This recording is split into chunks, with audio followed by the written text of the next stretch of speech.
11 September 2009 अमेरिकेतील twin टॉवर्सवर झालेल्या दहशतवादी हल्ल्याने केवळ अमेरिकेलाच नाही तर संपूर्ण जगाला हादरून टाकलं। काही तासातच जगातील सर्वात मोठ्या अर्थव्यवस्थेवर अनिश्चिततेचं सावट पसरलं। शेअर बाजार कोसळले, गुंतवणूकदार घाबरले आणि मोठ्या आर्थिक मंदीची भीती निर्माण झाली। पण या संकटाच्या काळात एक महत्त्वाचा प्रश्न समोर आला। अमेरिकन अर्थव्यवस्थेला वाचवलं ते तत्कालीन राष्ट्राध्यक्ष जॉर्ज बुश यांच्या नेतृत्वाने की अमेरिकेच्या केंद्रीय बँकेचे प्रमुख ॲलन ग्रीन्सपॅन यांनी? ग्रीन्सपॅन यांच्या आर्थिक निर्णयांनी। आणि हा प्रश्न फक्त अमेरिकेपुरता मर्यादित नाही, आज भारतातही हाच प्रश्न तितकाच महत्त्वाचा आहे की देशाची अर्थव्यवस्था नक्की चालवतोय कोण, सरकार की आरबीआय? नमस्कार, मी अनुष्का आणि तुम्ही पाहताय राज्य लोकतंत्र। 11 सप्टेंबरच्या हल्ल्यात जवळपास 3000 लोकांचा मृत्यू झाला। न्यूयॉर्क स्टॉक एक्सचेंज सलग 4 दिवस बंद ठेवावं लागलं। 17 सप्टेंबरला बाजार पुन्हा सुरू झाला तेव्हा डो जोन्स निर्देशांक एका दिवसात तब्बल 7.1% घसरला। अवघ्या एक आठवड्यातून अमेरिकन शेअर बाजारातून सुमारे $1.4 ट्रिलियन मूल्य नष्ट झालं। जगभरातील अर्थतज्ञांना वाटू लागलं की आता अमेरिकन अर्थव्यवस्था मोठ्या मंदीकडे जाणार। मात्र या संकटाच्या क्षणी दोन वेगवेगळ्या संस्था अत्यंत सक्रिय झाल्या। एकीकडे बुश प्रशासन वित्तीय उपाययोजना करत होतं, तर दुसरीकडे अमेरिकेची केंद्रीय बँक म्हणजे फेडरल रिझर्व्ह आर्थिक व्यवस्थेला स्थिर ठेवण्यासाठी झटत होती। त्या काळात फेडरल रिझर्व्हचे अध्यक्ष ॲलन ग्रीन्सपॅन होते। हल्ल्यानंतर काही तासातच त्यांनी वित्तीय व्यवस्थेला आवश्यक तेवढी तरलता उपलब्ध करून देण्याची घोषणा केली। फेडरल रिझर्व्हने बाजारात मोठ्या प्रमाणावर पैसा उपलब्ध करून दिला। 2001 मध्ये फेडरल फंड्स रेट 6.5% वरून कमी करत वर्षाअखेरीस सुमारे 1.75% पर्यंत आणण्यात आला। बँकांना स्वस्त कर्ज मिळालं, उद्योगांना वित्त पुरवठा सुरू राहिला आणि बाजारातील घबराहट कमी झाली। याचाच परिणाम असा झाला की अमेरिकन अर्थव्यवस्था अपेक्षेपेक्षा वेगानं सावरली। याच घटनेतून एक मूलभूत प्रश्न आता समोर येतो, जर निवडून आलेलं सरकार देश चालवत असेल तर व्याजदर ठरवण्याचा अधिकार सरकारकडे का नसावा? आणि जर केंद्रीय बँक आर्थिक संकटातून देशाला बाहेर काढत असेल तर तिची भूमिका किती स्वतंत्र असावी? हा संघर्ष जगातील जवळपास प्रत्येक लोकशाही अर्थव्यवस्थेत दिसून येतो। सरकारचं मुख्य उद्दिष्ट काय असतं तर आर्थिक विकास, रोजगार निर्मिती आणि जनतेला दिलेली आश्वासनं पूर्ण करणं। त्यामुळे सरकारला सहसा कमी व्याजदर हवे असतात। कमी व्याजदरांमुळे उद्योगांना स्वस्त कर्ज मिळतं, गृहकर्ज आणि वाहन कर्ज स्वस्त होतं आणि आर्थिक व्यवहारांना गती मिळते।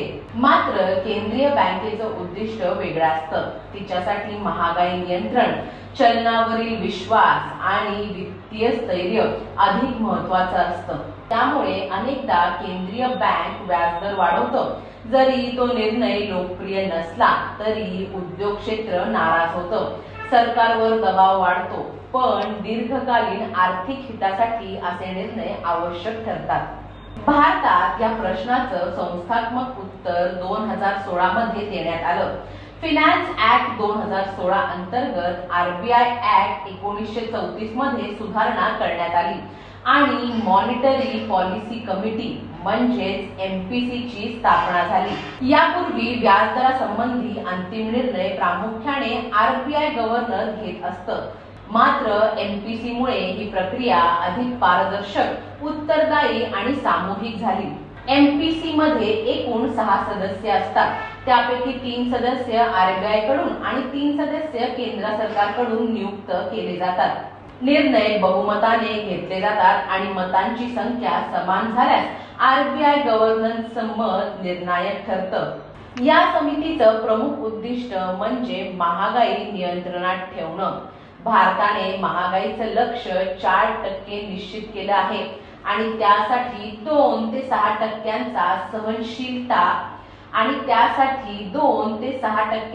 सहनशीलता पट्टा ठेवला आहे.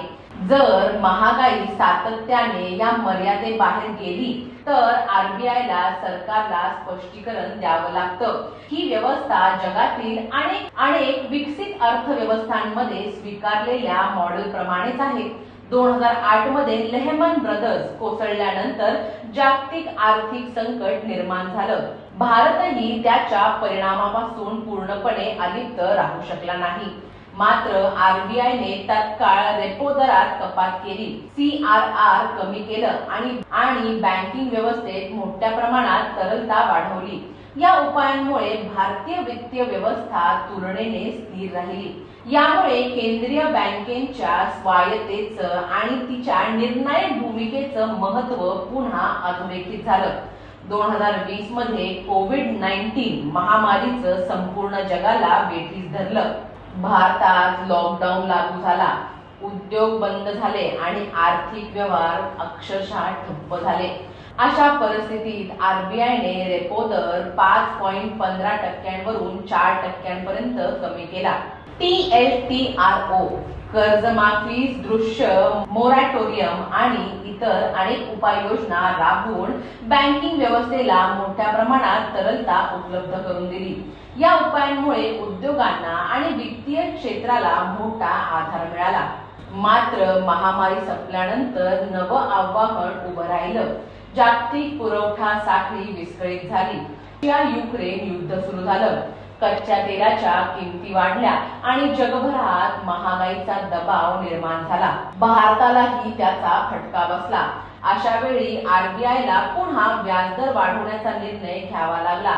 एका बाजूला आर्थिक वाढ कायम ठेवायची होती तर दुसऱ्या बाजूला महागाई नियंत्रणात आणायची होती. हा समतोल साधणं हेच केंद्रीय बँकेसमोरील सर्वात मोठं आव्हान ठरलं. आज भारत जगातील सर्वाधिक वेगाने वाढणाऱ्या प्रमुख अर्थव्यवस्थांपैकी एक आहे. GDP वाढीचा दर अनेक विकसित देशांपेक्षा जास्त आहे. मात्र अन्न महागाई, जागतिक बाजारातील अस्थिरता, भूराजकीय तणाव आणि जगातील आर्थिक अनिश्चितता यासारखी आव्हानं अजूनही कायम आहेत. म्हणूनच भारताने 2016 मध्येही 4% महागाई लक्ष्य आणि 2 ते 6% सहनशीलता पट्टा कायम ठेवला आहे. यावरून आरबीआय आणि MPCच्या चौकटीवरील विश्वास स्पष्टपणे दिसून येतो. आता मग देशाची अर्थव्यवस्था चालवतं कोण, सरकार की आरबीआय? याचं खरं आणि एकमात्र उत्तर आहे दोघं सुद्धा. सरकार आर्थिक विकासाला दिशा देतं, पायाभूत सुविधा उभारतं आणि रोजगार निर्मिती करतं, पण केंद्रीय बँक त्या विकासाचा पाया अजूनही मजबूत ठेवतं, महागाई नियंत्रणात ठेवतं, चलनावरील विश्वास टिकून ठेवतं आणि सगळ्यात महत्त्वाचं वित्तीय व्यवस्थेचं संरक्षण करतं. लोकशाही व्यवस्थेत सरकार आणि केंद्रीय बँक यांच्यामध्ये मतभेद असणं स्वाभाविक आहे. मात्र केंद्रीय बँकांचं स्वातंत्र्य अबाधित राहणं हे आर्थिक स्थैर्यासाठी अत्यावश्यक आहे. इतिहासाने आपल्याला एक महत्त्वाचा धडा दिला आहे. संकट काळात धाडसी राजकीय नेतृत्व आवश्यक असतं, पण त्याहून अधिक आवश्यक असतो असा बुलंद बँकर, जो तात्कालिक लोकप्रियतेपेक्षा देशाच्या दीर्घकालीन आर्थिक हिताला प्राधान्य देतो. भारताच्या आर्थिक भविष्यासाठीही अशाच स्वतंत्र, सक्षम आणि उत्तरदायी केंद्रीय बँकांची भूमिका निर्णायक ठरणार आहे. तुम्हाला याबद्दल काय वाटतं आम्हाला कमेंट्स मध्ये नक्की सांगा आणि जर व्हिडिओ आवडला असेल तर लाईक, शेअर आणि चॅनलला सबस्क्राईब करायला विसरू नका. धन्यवाद. दैनिक राज्य लोकतंत्र.